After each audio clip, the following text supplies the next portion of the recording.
তুই সুন্নির ঘরের পোলা, সুন্নির ঘরে জন্ম নিয়ে ভুল করছ, তোরা ভণ্ড, তোরা বেদাতি, তোরা মাজার পূজারি। আবুল কাশেম নূরি হুজুর ভণ্ড।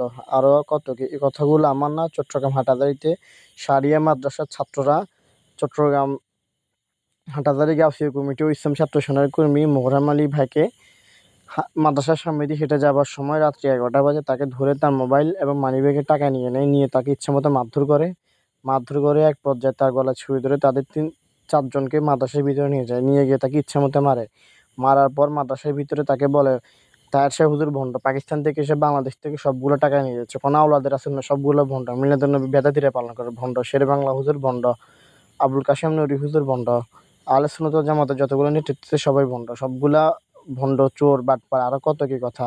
তাকে ইচ্ছামতো মারধর করে তার গলায় ছুরি ধরে তার পা ফাটিয়ে ফেলে, মাথা ফাটিয়ে ফেলে, হাত ফাটিয়ে ফেলে, পিঠের উপর দাগ দেখতেছেন।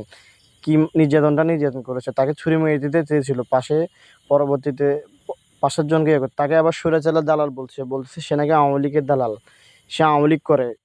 কিন্তু মোহরাম আলী ভাই বলতেছে আমি আওয়ামী লীগ করি কি না কি করি তোরা আমার ফেসবুক ঘাটলে দেখতে পারবা, আমি ইসলামী ছাত্র সেনা করি, গাউসিয়া কমিটি করি, আমরা আওয়ামী লীগের দালাল না, আমরা সুন্নি। সে বলতেছে না, সুন্নিরা আওয়ামী লীগের দালাল। তাকে 11টা থেকে 3টা পর্যন্ত মাদ্রাসার ভিতরে আটকে রেখে অমানবিক নির্যাতন চালিয়েছে।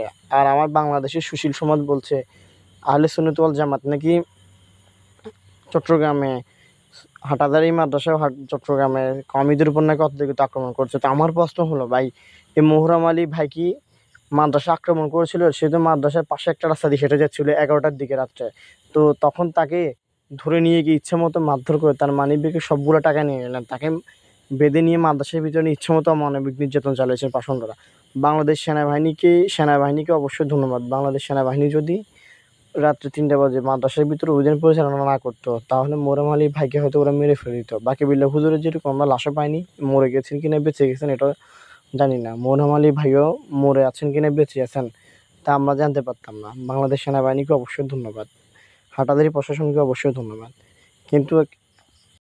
কিন্তু একটা জিনিস বড়ই আফসোস লাগে, বাংলা সুশীল সমাজ বলেছে সুন্নিরা হাটাজারিতে আক্রমণ করছে, আমি মাদ্রাসার ছাত্রদেরকে ইচ্ছে মতো মেরেছে, তাই সুন্নিদের বিচার হওয়ার দাবি বিচার চাচ্ছে। কিন্তু মোহরাম আলী ভাইয়ের রক্ত যে ঝরালো, মোহরাম আলী ভাইকে যে মানবিক নির্যাতন চালিয়েছে পাষণ্ডরা, তার বিচারের কথা কেউ একবারও বললাম না। কেন?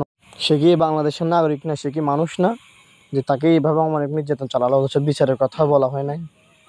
তার মানিব্যাগ থেকে টাকা নিয়ে নিয়েছে, তার মোবাইল নিয়ে নিয়েছে, এটা তো লুটপাট করেছে তারা। এদের বিচার কি হবে না এই বাংলার জমিনে? আপনাদের কাছে প্রশ্ন রইল আমার। আর সেনাবাহিনীকে আবারও ধন্যবাদ। বাংলাদেশ সেনাবাহিনী যদি সারিয়া মাদ্রাসা অভিযান পরিচালনা না করতো তাহলে হয়তো মোহরাম আলী ভাইকে ওরা মেরে ফেলে দিত, কেউ জানতে পারতো না যে এক সুন্নি, এক ইসলামী ছাত্র সেনার কর্মী, এক গাউসিয়া কমিটির কর্মী মেরে ফেলে দিয়েছে।